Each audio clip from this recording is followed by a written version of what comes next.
Gobierno de Navarra. Nafarroako gobernua.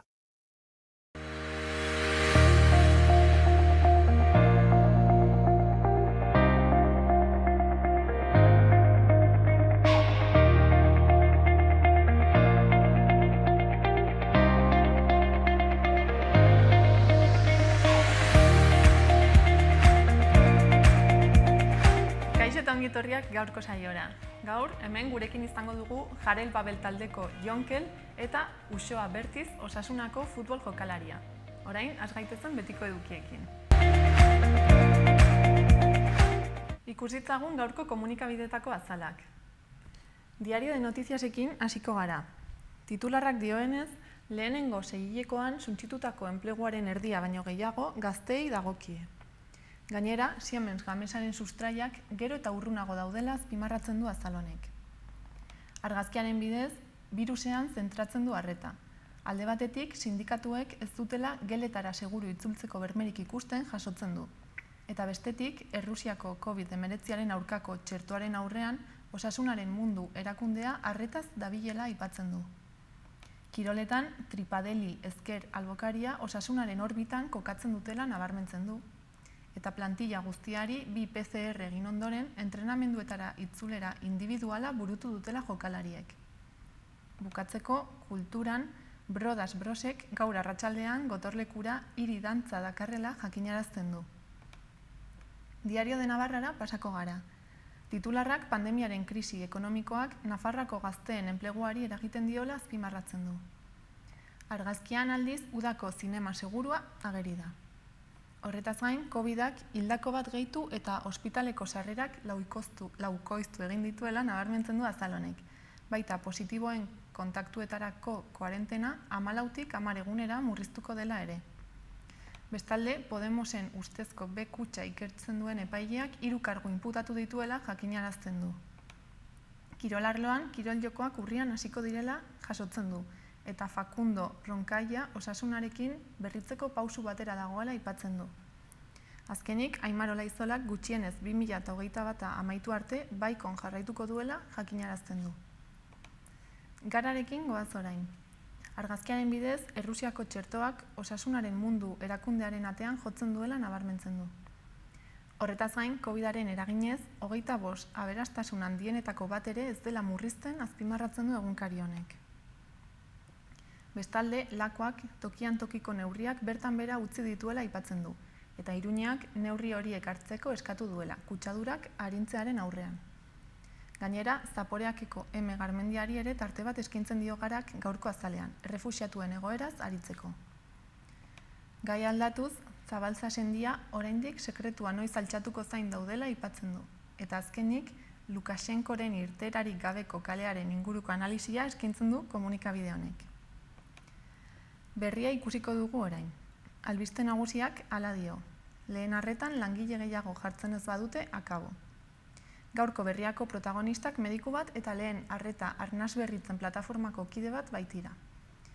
Gainera, Errusiak COVID-19aren aurkako lehen txertoa erregistratu duela jakinarazten du azalak. Gai aldatuz, Bombardierren Trapagarango lantegiak 23 trenen motorrak egiteko eskaera bat jaso duela jakinarazten du egunkari honek. Baita, Bielorrusiako oposizioaren hautagaiak Lituaniara ihes egin duela ere.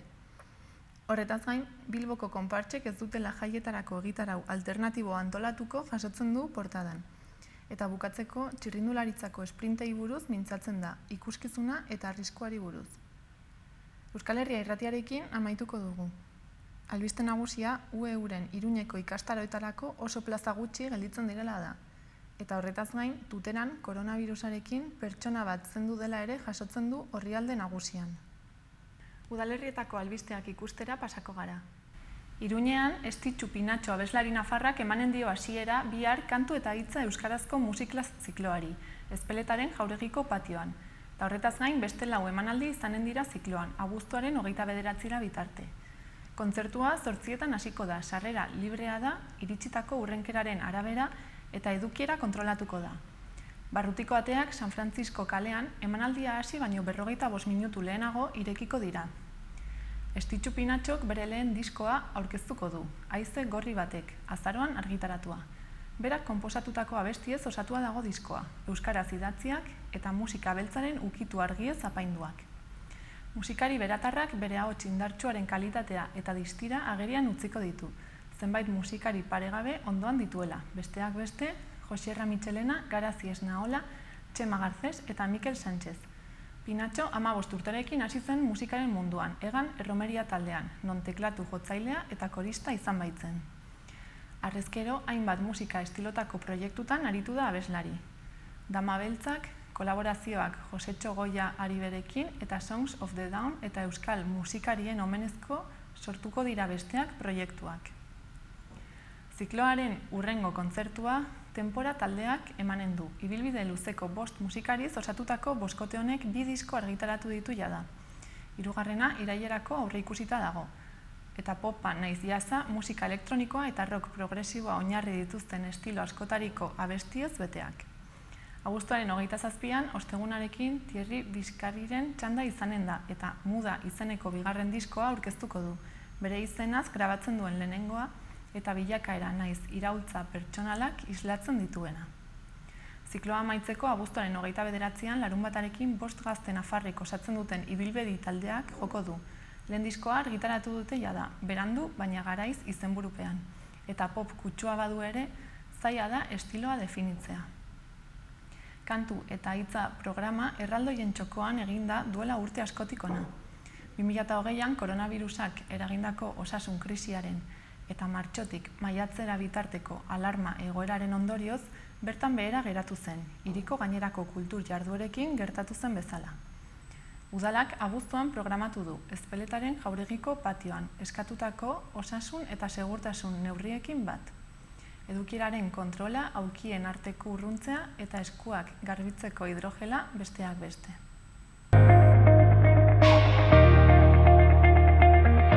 Goazen orain gaurko eta biharko eguraldiaren iragarpenak ikustera. Gaur giro aldakorrarekin jarraituko dugu. Zerua hodeitsu egongo da. Tarteka oso hodeitsu eta arratsaldean eta gauean noizbehinka zaparradak botako ditu eta trumoitsuak izan daitezke. Baliteke mardulak izatea eta txingorra ere egitea. Goizean eta eguerdian giro hobeagoa izango dugu ostarteekin. Mendebal osagaikoa haizea ibiliko da eta arratsaldean ipar mendebaldetik finkatuko da eta indartzen joango da. Temperatura jaitsi egingo da, baina oraindik bero egingo du hainbat puntutan. Bihar ostegunean giroa egonkortu egingo da. Zerua tarteka hodeitsu egongo da, baina zenbait unetan eguzkia lagun izango dugu, hegoaldean bereziki. Arratsaldean baliteke euria egitea, Kantauri isurialdean bereziki. Mendebaldeko haizea ibiliko da eta arratsaldean ipar mendebaldetik finkatuko da, bolada gogorrekin kostaldean eta haizeguneetan. Temperatura maksimoak nahikoa edo nabarmen jaitsiko dira. Koronavirusa prebenitzeko gomendioak. Sarri garbitu eskuak urarekin eta saboiarekin.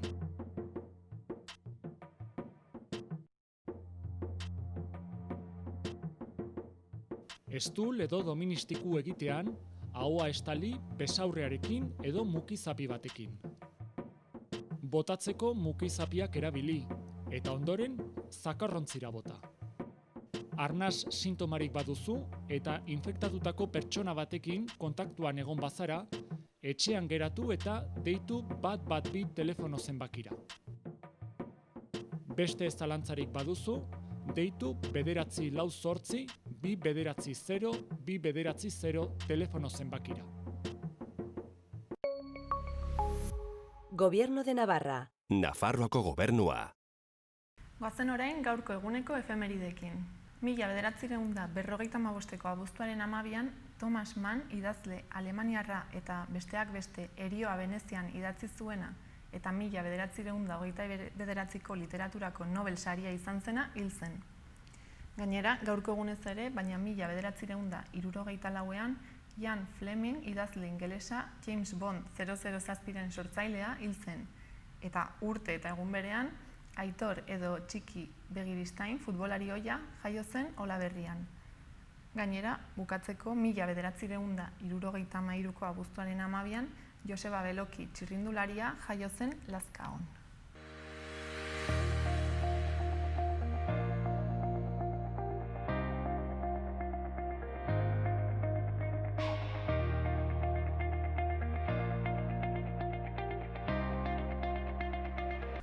Orain Jarel Babel taldeko Jonkel dugu hemen gurekin, kaixo. Kaixo, Zer moduz? oso ondo, abeste kontatzen zen. Zer moduz pasa dituzue hilabete berezi hauek? Egia esan izan da zaila taldearentzako. Bai, justo egon ginen 3 urteetan lan egiten, azkeneko diskateratzeko.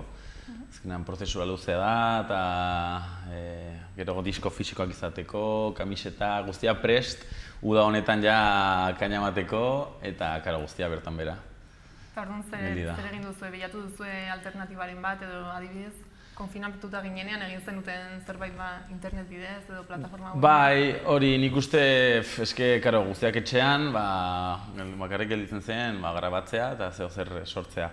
Egin genuen bideo txiki bat, lirik bideo bat, hola abesti batena, bakoitza bere etxean eta abestiaren zatitxo bat grabatuz. Eta zer moduz?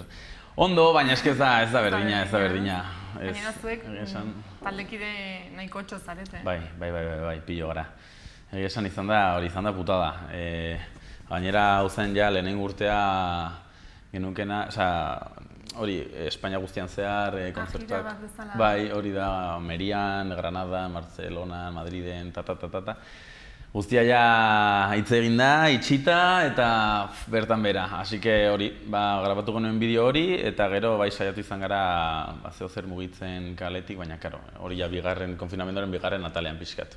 Eta orduan, zenuten jira hori atzeratu da, egingo da noizbait, ala bertan bera gelditu da? Klar, eske gauza hauekin ez da hola guztia pasatzen dela beste data batera edo, baizik eta hitz egin behar dugu berriro festivalekin, lokalekin, eta egia esan berriro lan egin behar dugu. Ez da hola botoi bat eman eta beste egun batera pasa, baizik eta hori. Berriro hitzordu eta, beraiekin, eske ez dakigu nola joango den, ez dakigu noiz izango den ja guztia berdina, así que momentuz esperoan. Hala ere, kontzerturen bat bai egin duzuela, ez? Adibidez, Bai, egin genituen bi kontzertu akustiko, Arazurin eta Bihurrunen. Eta egia esan ongi, baina hori, kontzertu kasero, adibidez Arazurin, jende guztia eserita egon behar zen, eta azkenean oso desberdina da. Gainera gara taldean, ezakit energia eta gustatzen zaigu, hori jendea mugitzea eta karo, guztiak eserita, bazen pixkat arraro, en plan, bakarrik eserita eta txalota. Baina, gutxienez pixkat sentsazioa kendu genuen hori ez, sentsazio txarra hori. Eta, jendeari gustatu zitzaion. Hala ere ez zenuten denek parte hartu, ez? Taldekide guztiak. Hori, ez, izan zen nola bersio murriztua, hori, bai. Eta gainera besteak izan zian desberdinak, proiektu desberdineko besteak hartu genituen, azkenean taldea guztia ez baldin badago, beste batzuk zaiak dira jotzeko edo gutxienez hori minimo horretara iristeko. Eta hori, hautatu genituen hainbat abesti, hori beste proiektuena, eta hola Jarel Babel bersio akustiko arraro bizko bat egin genuen. Orduan nolabait ere behartu zaituzte ez, egoerak, gauza berriak edo formatu berriak probatzera. Bai, hori bai. Eta egia esan, atal edo parte hona ikusi bazaio ez, guztiari, eta guain adibidez, kalean ere jotzeko nahia dugu ez, eta adibidez, proiektu honekin akustikoarekin errazago. Ateratzen duguna edo landuta dagoena, gero joan gara kalera edo zinekura, eta adibidez lehen ez genuen hori. Eta, baita ere etxean garabatzearena, entretenigarria, divertigarria izan zen. Ez izan pixkat kaotikoa, azkenean, ez? Konexio arazoak edo alako gauzak? Más que konexio arazoak izan zen kaotiko ez genulako grabatzen. Venga, tu grabatea segi eta bestekoa. Ados jartzea eta denetan. Bai. Baina, azkenean ez zen izan zuzenean, baizik eta zu grabatzen zea bideo bat, gero ni pasa eta gero egiten genuen muntaia. Behintzat denbora okupatuta mantentzeko ere, ez? Bai. Ni adibidez pertsonalki konfinamenduan eta gainera konfinamenduko lehenengo atalean, ez? Guztiak etxean hola itxita. Musikaren kontua, hori laguntzen dizu pilo egiteko. Eta orain, udan baduzue beste kontzerturen bat? Ez, momentuz ez.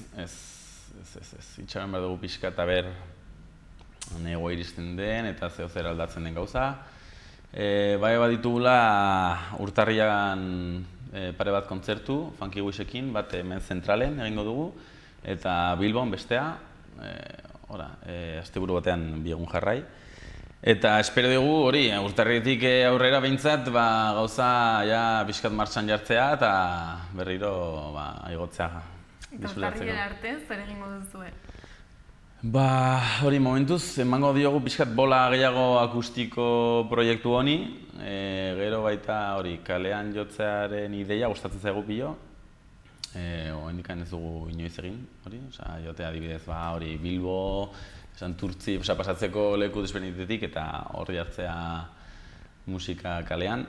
Baina momentuz hori daukagu buruan eta gero baita ere beste bideoklip berri bat egitea, Alibio abestiaren bideoklipa. Así que momentuz daukagun helburua, ditugun helburuak, bai. Dena den parte hartzen ez duten, beste taldekideek, akustikoan parte hartzen ez dutenek, oientzat izango da pixka. Bueno, agian, claro, eske bi kontzertu hauetarako izan genuen denbora gutxi, prestatu genuen nola azkar, baina, oie, beraiek animatzen badira, noski baita ere... Orduan agian pixkanaka halko dira joan gehitzen. Hori. Gauza da, karo, kalean edo... Distantzia eta horrez aparte, badaudela instrumentu asko, elektrizitatea behar dutela, adibidez, gitarra batekin, kajoi batekin ez duzu ia apenas behar. Baina gero, sartzen baduzu basua, gero, berez, ezko instrumentuak ez dituzte behar, baina pixka zailagoa da, baina, pixkanaka, nik uste gustatuko litzaidak nire behintzat. Gainera, uda suposatzen dut musika talde gehienentzat ez dela garairik potenteena bezala. Bai. Osea, guk geneukan prestatuak hor, hain berez, daude esalan hor eskina batean, baina diska, pillo, kamiseta, motxilak eta bar. Claro, udari begira, azkena esaten zu, kontzertuak egiten dituzu eta gero jazten dituzu hor mertxan jartzeko eta. Eta, claro, adibidez, hain taldentzako dirua pixkat errekuperatzeko, musikarekin irabaztea oso zaila da, baina behintzat errekuperatzeko momentua ez, da uda. Eta uste duzu neguan, nolabait hau aldatuko dela eta neguan egingo dela, ala? Ez dut uste, nik uste gehien bat hasiko direla prestatzen urrengo urterako berriro guztia mugitzeko. Osea, neguan baita ere kontzertuak sortzen dira, baina ez da berdina. Berez nik uste eskuratu ez, orain galtzen direnak gero neguan? Nik uste ez. Nik uste, eske zaila nik uste urte honetan. Taldeak egongo dira pixkat urrengo urteari begira, prestatu abesti berriak, bideoklipak edo buelta matea. Eta aipatu duzuna, diskak eta kamitxetak eta saltzen dituzu ere ezakit online adibidez? Egia esan momentuz ez diogu bola gehiagirik eman horri, baina bai posibilitatea badago bai. Gero Instagramen eta jarriko ditugu behin argazkiak eginda eta guztia jendea erosializateko. Orduan ere horretan zabiltzate ez? Bai, karo hori, mertxan horrekin, eman behar diogu salida horri, dazkagu hor kutsapillo. Hori da, eta bai, emango diogu salida. Internetetik hartzeko posibilitatea izango da bai. Eta orain, eman dituzuen azken bi akustiko hauetan, somatu duzu jendeak gogoa duela kontzertutara joateko ez, eta nola baiteko... Bai, lagun pilo eta jende pilo, hau izango da festival, nire udako festivala edo, kontzertu hori 40 minutukoa gainera, zuela gehiagira duten. Baina nabaritzen zen hori jendea, elkartzeko, behintzat elkar ikusteko gogoaz zutela edo, eta musikantzuteko baita noski. Así que bai, jendea bat zegoen pozik. Biurrun herrian hor egon zen primeran. Jendea antzatzen eta mugitzen, bai. Eta Jarel Babel ezagutzen ez duen jendearentzat nola azalduko zenuke ze musika mota egiten duzuen? Egia esan Jarel Babel hasi zen reggae eta rap nasketa, bai, hori, moduko taldea bezala. Baina, gero pixkanaka, oain evoluzionatuz edo garatuz, oain azkeneko diska da jaleo bat, esan nahi dut, estiloei begira, sartzen da pixka guztia funky, reggae, rock, rap, inkluso badaukagu abestiren bat ola pixkat metalako adarraren ingurutik. Baina hori, azkenean nik esango nuke, hori energia asko daukagula, hori nabaritzen dela, nik uste, eta gure estilo pertsonal bat nabaritu aldela, esango nuke, ez dakit. Esan naiz eta nasketa bat izan, ikusten zuten duzula eta esaten zula, hau Jarel Babel da. Orduan, oraindik ez duzue estilo, esan nahi dut, musika estilo bat, ala berez guztiak gustatzen zaizkizu? Nik uste Jarel Babelaren estiloa da, hori, nasketa horren, ez dakit, resultantea edo. Azkenean, eta aldean jende pilo gara, eta batzuei agian reggaea gehiago gustatzen zaie, beste funky eta azkenean pixkanaka egiten dugu nastura hori, eta, bueno, de hecho azkeneko diska, temak izan beharrean kontzeptuak dira, esan edete hautatu genituen amare kontzeptu, eta kontzeptu horri errepresentatzeko saiatu ginen kontzeptu hori transmititzen naiz musika, naiz letrekin, eta hori adibidez alibio kontzeptua baldin bada, da pixkot estilo funky, odio baldin bada, kaineroago, interesez, lehenengo erabakizten duten kontzeptua eta gero hortik abiatuta beste guztia. Hori da, sortzeko beste modu berri bat. Azkenean lehenik edo normalan egiten dena da, zuk ateratzen duzu gitarrako riff bat, eta nik letra, eta elkartzen dugu eta jadaukagua bestia. Baina hori, azkeneko proiektu honetan, esan genituen edo hautatu genituen hasieran kontzeptu ezberdinak, eta gero kontzeptu honekin zer datorkigo burura, venga, hau, bestea, tal. Interesgarria. Bai, eta jendeari gustatzen zaio, bai. Orduan, harrera ona izan du pixka berri honek. Bai, lastima hori, gelditu dela pixkatola, atearen, hori zonaldean, atera gabe, baina ondo. Jendeari gustatzen zaio, eta nik uste interesgarria dela ikusteko. Gainera zu, konkretuki, El Conquistadorren egon zara, ez? Bai. Eta somatu duzu nolabait orain itzuleran, ezakit jende gehiago duzuela atzetik edo? Bai, egia esan, Konkiseko harrera hori edo, jende pilo ikusten du Konkisa, eta badago jendea sartzen dela zu ikusteko edo kotilatzeko, ikusteko zer egiten duzun, eta bar, eta karo, hori izena bilatu, eta bar, hori red sozialetan, eta bar. Eta nabaritu da, segidoreak, bisitak, gainera hori justo finalean jarri zidaten Nada abestia, azkeneko diskarena, eta adibidez hori bisitak igo ziren pilo. Eta gero jendea hasten daia historietan zure abestiak jartzen, Spotify baita ere igo dira asko reprodukzioak. Así que ondo, hombre, gutxienez, atera barzaio atalona edo. Nolabait, momentu honean zaudetez, baina justu hau... Karo, hori da, justu, pero tal cual. Justu da, nolai, boom edo momentu ona, eta bertan bera utzi da guztia. Eta uste duzun jarraituko duela horrela, jendeak jarraituko duela, Konkisen bitartez ezagutu zaituen jendeak jarraituko duela Jarel Babel entzuten? Bueno, gutxienez egongo dira batzuk ja, adibidez ez, hor utziko dutela, baina beste batzuk Konkisaren bitartez ikusi edo ezagutu gaituzte, eta batzuei seguraski gustatu izan zaie, eta bertan jarraituko dute ikusten, eta bai, nik uste baiet. Eta han egon zinen bitartean, hemen taldekideek jarraitu zuten izan eta lanean, ala zugabe... Izan zen putada hola, kabron. Baina, bai, zer egin zuten, ensaiatzen jarraitzen zuten, noski, baina momentuz ez zuten bideoklip ideia garatu edo prestatu edo grabatu. Egon zen, azkenan izan ziren 25 egun, Konkisekoak, beraz, pixkatu da stand-by, baina ensaiatzen, eta gero itzuli ginenan, berriro bueltan. Eta itzuli zinenan kostatu zitzaizun agian txipa aldatzea? Ostras, lehenengo egunetan, izan ziren bakarrik jan, eta hor etxean, eta nahi zenuen bakarrik zure buruarekin egon, azkenean da aldaketa oso handia, hor erroka batean bizitzen, inorrekin hitz egin gabe, taldeko ez aparte.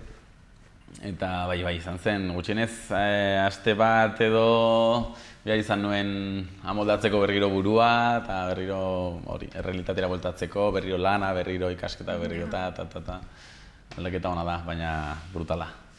Eta esango zenuke aldatu zarela nolabait esperientzia hori eta gero? Nik pentsatzen dut bizitzan gertatzen zaigunaz disfrutatu eta ikasi behar dugula, gutxienez, ez? Eta noski, han pentsatzeko denbora asko daukazu, buruari bueltak emateko, ideiak argitzeko, eta esango nuke edo gustatuko ditzaidak esatea baiet. Hori pixkat pentsamendu horiek, bueltak eta guztia baita ere baloratzeko, azkenean supermerkatuak izatea izan zen, han pentsatzen nuen, en plan de, eso de supermerkatu, izatean Brasiletik ekarritako txokolatea, ez dakit nongo tal, azkenean hor bazeunuk bakarrik arraina, eta listo, eta, bueno, bueno, hori. Izketo hain berriro. Berriz martxartu behar duzu ere hizkuntzarekin, ez? Bai, daramatzat euskaraz hitz egin gabe denbora luze eta nabaritzen dut, bai. Baina, bueno. Eta han egon zinen denboran, ez zizun ere agian balio izan nolabait inspirazioa lortzeko musika aldetik edo? Horren inguruan, nik pentsatzen nuen, hemen egonean pentsatzen nuen, nire gainera gustatzen zaizkitola soinuak ezakite...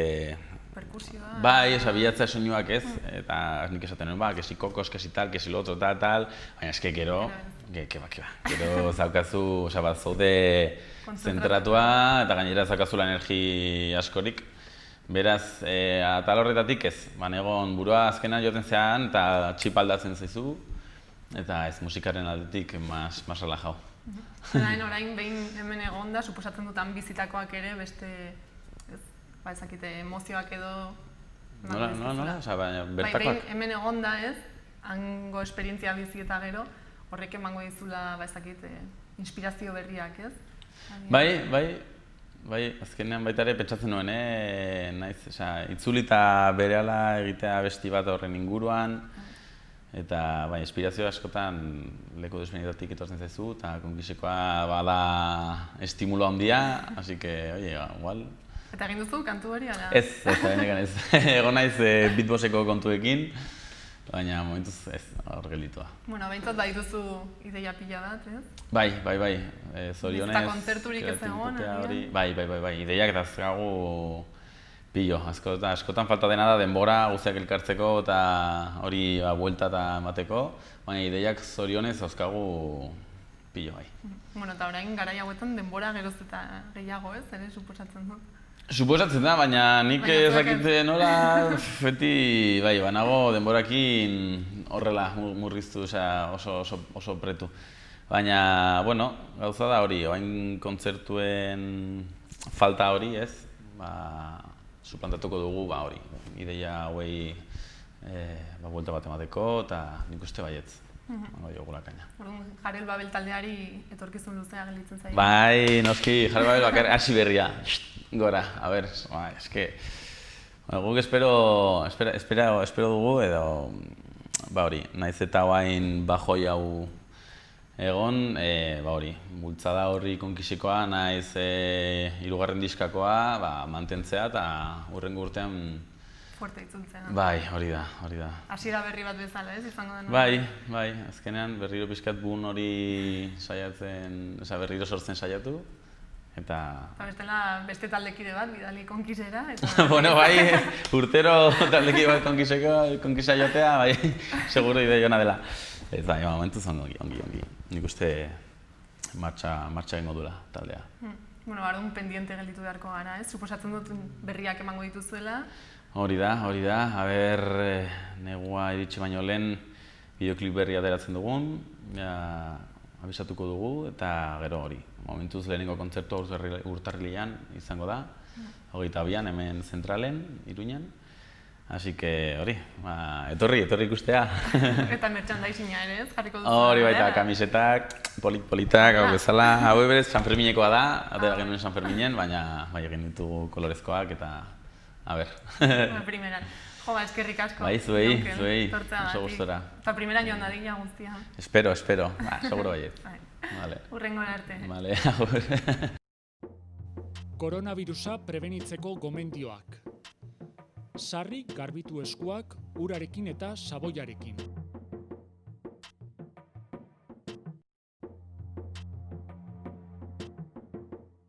Estul edo doministiku egitean, ahoa estali besaurrearekin edo mukizapi batekin.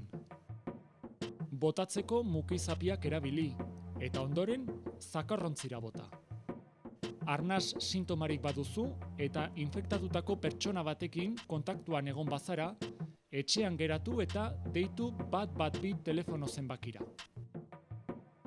Beste zalantzarik baduzu, deitu 948 290-290 telefono zenbakira. Gobierno de Navarra. Nafarroako gobernu. Kaixo, Uxoa, zer moduz? Atxaldean ongi bai. Ongi. Zu futbolaria zara, ezta? Eta nola pasa izan duzu konfinamendua eta guzti hori? Bai, zuk erantzun bezala futbola gustoko dut. Eta, lehengo urtetik Osasunan jokatzen hasi nintzen. Eta, zoiko modu batean akitu ginen denboraldia. Eta konfinamendua, lasaitasun osoz pasatu dut, ez azkenean guretzat prioritatea gure Osasuna zen. Eta, genekien futbola agudago edo berago itxiko zela. Eta nahiko lasai pasatu ditu. Eta jarraitu zenuen entrenatzen nolabait? Bai, taldetik bidaltzen ziguten astero entrenamentu batzuk edo ez entrenamentu fijoa, baina bai aholkuak zer egiten algin taola. Eta, atxaldetan saiatzen zen atxaldero pixko entrenatzen jarraitzen ez altzeko. Eta gero ja, hasi zarete normal, ez? Suposatzen dut entrenatzen? Bai, ekainean entrenatzen segitu ginen, astean bi alditan, pixket azkeneko denboraldioi modu batean izteko. Eta orain, abuztuaren 3an lehengo astelehenean aurre denboraldia hasi dugu, eta hori momentu arras gustora. Eta aurre denboraldian entrenatzen ari zara lehen taldearekin, ez? Nesken lehenengo taldearekin Osasunan? Bai, hori da, lehen zakit uste dut, 6 edo 7 aste irakango duela aurre denboralia. Denboralia errandutenean hasten baden, oraindik pixko airian dago dena, baina biziko hilabete terdia lehenengo taldearekin egingo du. Eta nolako ari da izaten esperientzia hau? Arras polita, lehengo urtean ere egin nuen, baina gauza da bigarren astean belaunezko lesio bat izan duela, eta hor gaitu zen aurre denboralia. Baina aurtengo arras polita, pixko beresia ez, entrenamentu individualak izaten ari dira, segurtasun hori haunitz jarraitu behar ditugu, baina arras ongi. Azkenean guri gustatzen zen futbola jokatzea da, elkarrekin egon eta berri aldeki guztiak ikustera egotia arraspegita. Orduan, entrenamenduak individualak dira, baina suposatzen dut ere landuko duzuela, ez? Guztien artean talde lana eta entrenamenduak. Denak elkarrekin gaten gara entrenatzera, baina adibidez, behin baloia okitzen balin badugun, ezin dugu inoren baloia okitu. Gure artean ere bai, metro terdiko distantzia mantendu behar dugu.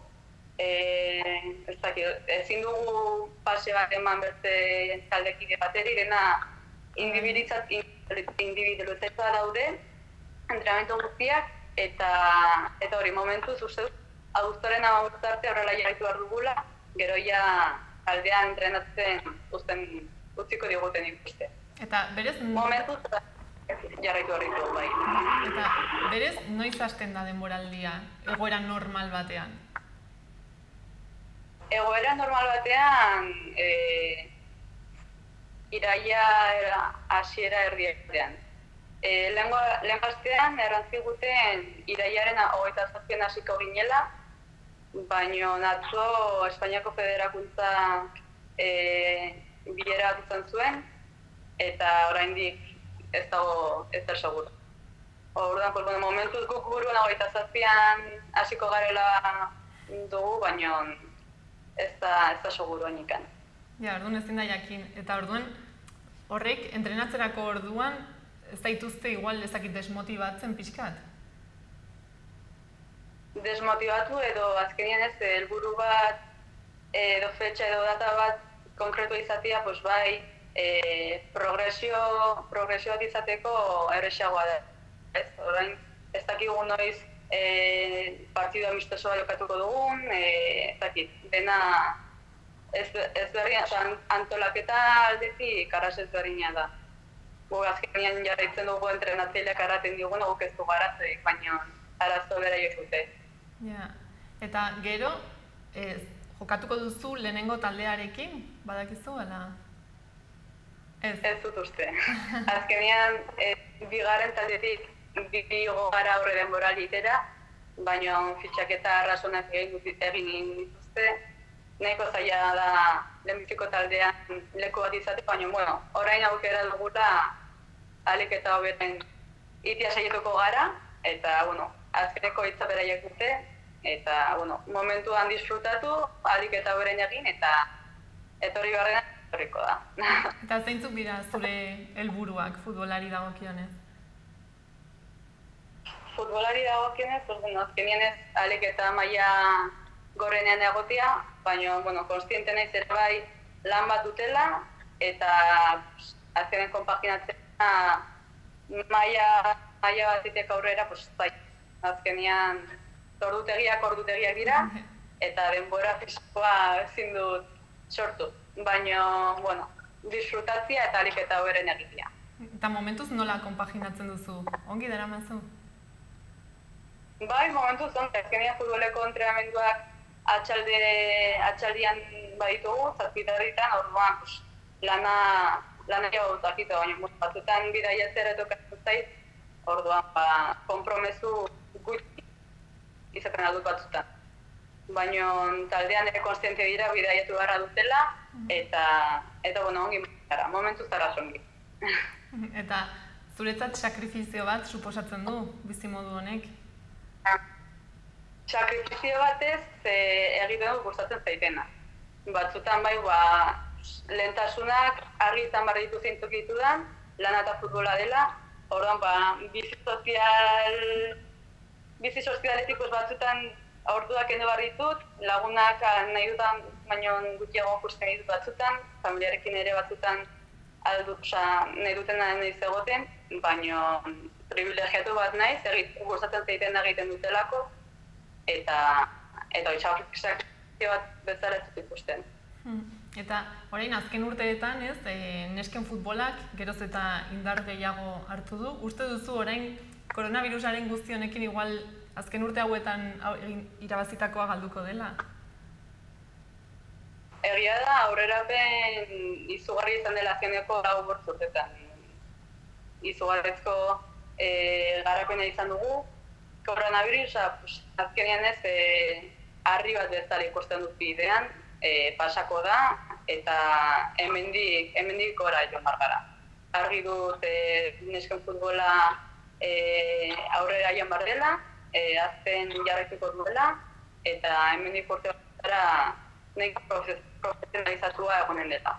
Baina kostatu denarekin, ikusleak eramatea nesken partidetara, orain bapaten ikusleri gabe egin behar izango denez guztia?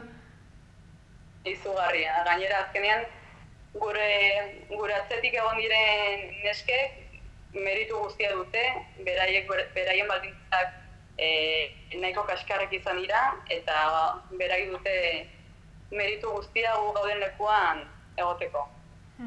Hala ere oraindik gehiago lortu daiteke, ez? Bai, azkenean ez, telebistak eta patrozinadoreak sartu behar dira gehiago, baina, ja bertan daude, azkenean telebistan emakumezkoen futbola ikustea duela 8 urte pentsatinatzen, eta orain ikusten duzu, eta ez da hain arraro ikusten.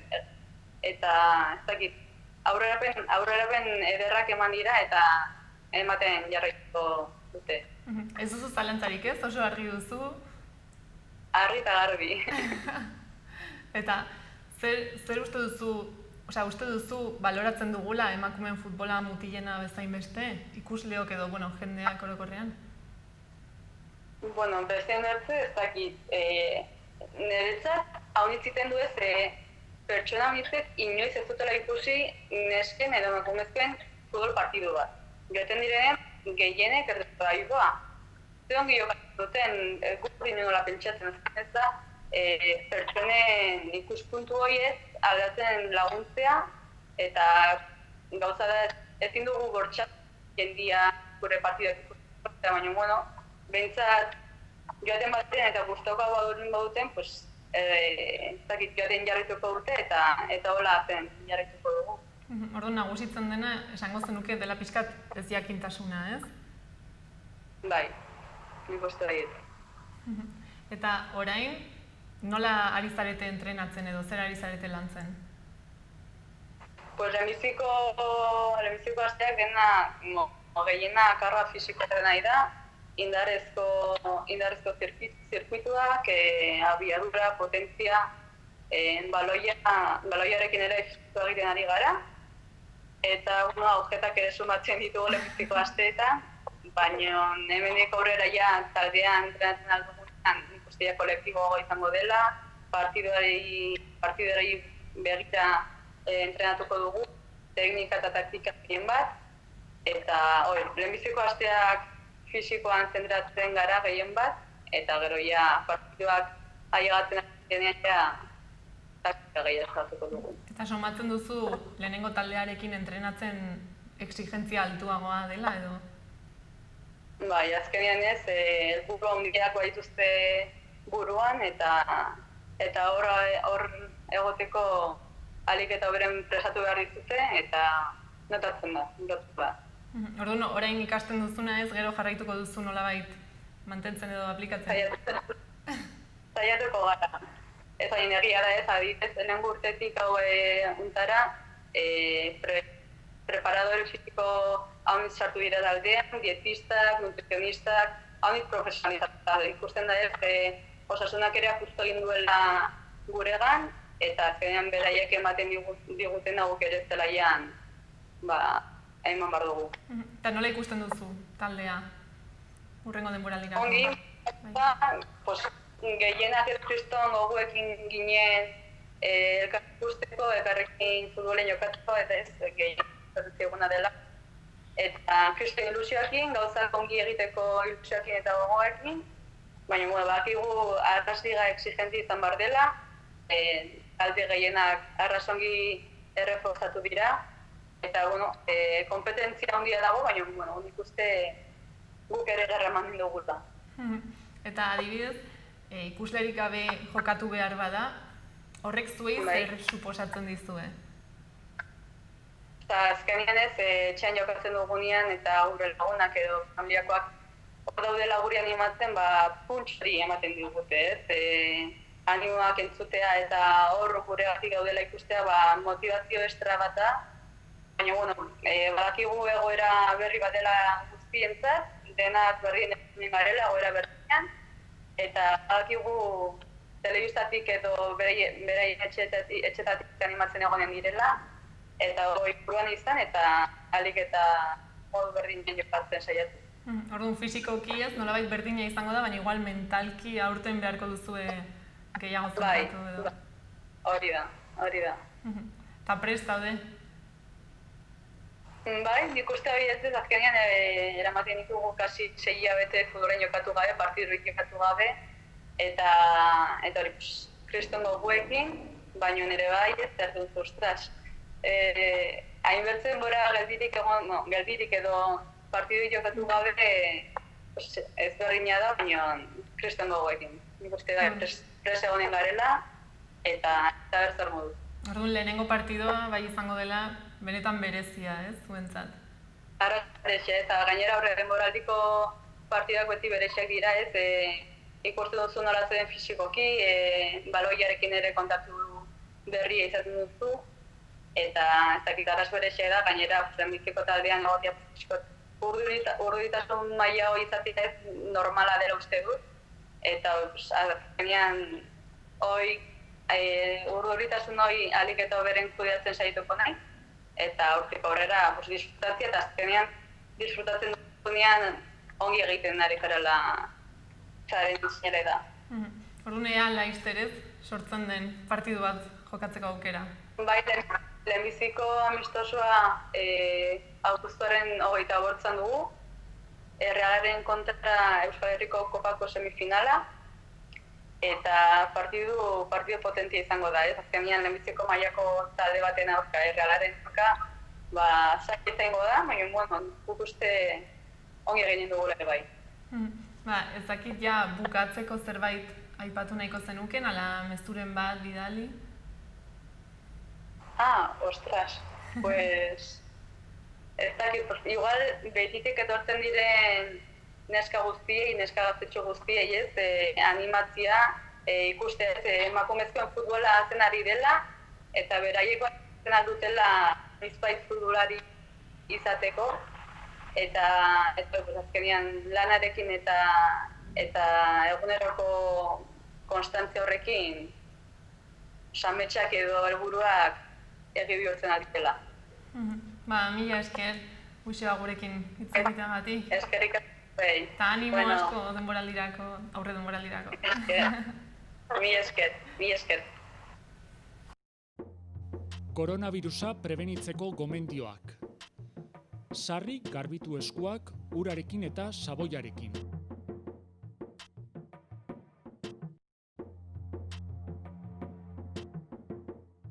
Estul edo doministiku egitean, ahoa estali besaurrearekin edo mukizapi batekin.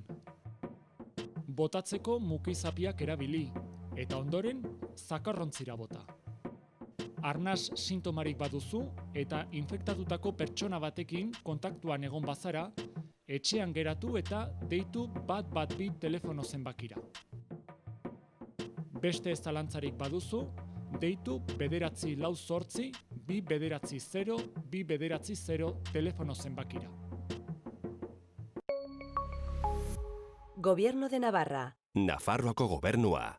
Gaurkoz, hau izan da guztia. Orain, Jarel Babel taldearen bideoklip batekin utziko zaituztegu. Mila esker, oregoteagatik eta bihar arte.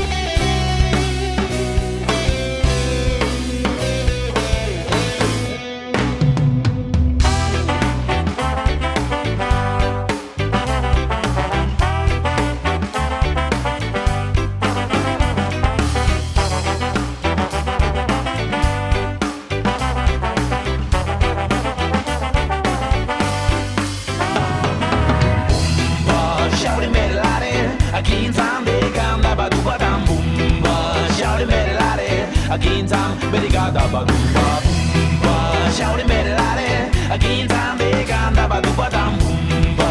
Shout merelare, agintam, berigada badumba. Rimba pena teterau, e canta telare tau. Am de capela, dam de nai up the now. Ei capela te peau, e canta rigare tau. Am de capela, pan de varida now. Parece que te cuentan mucho, pero en realidad no dicen nada. La gente está asustada, se pegan cantando una canción 1000 veces sonada. Tiene más mensaje el anuncio de Agatha y de la Prada y... Aprovechamos la oleada, tanta palabra y pocas letras bien pensadas. No preocuparse, nadie se enfada. Transmito lo mismo que tú, o sea, nada. Bumba, shout merelare, aquí en San Beganda, baduba dam. Bumba, shout merelare, aquí en San Beganda, badumba bumba. Shout merelare, aquí en San Beganda, baduba dam. Bumba, shout merelare, aquí en San Beganda, badumba. En verdad me parto el culo, admiro su poco sentido del ridículo. 3 veces papi, 3 mi pana y 3 mi niño. Menos mensaje que en este estribillo. Eres el amo, chaval, la moda internacional. No digas nada, que luego todo se sabe. No incidas en política como Hassel, por no seguir el rollo. Mira cómo la iba a él. Tienen todo hecho y con una firma, contratación clausurada. Historias huecas que no cuentan nada. Las nuevas leyes de su reino, poca mente, mucha fachada. Y después un tío por decir lo que pensaba. Mis respetos para Valtonic y sus letras encajadas. Propio como Juan Pronocopio, nos mantenemos firmes, lo hacemos nuestro obvio. Todo que mola, lo que se lleva a lo face. El Esquirol siempre ha sido el empleado del mes. Me dicen que tú molas, tío, está todo guapo. Te han estafado como con el contrato. La moda pasará y volverá a alquilarse tu culo. En verdad serán risas el futuro.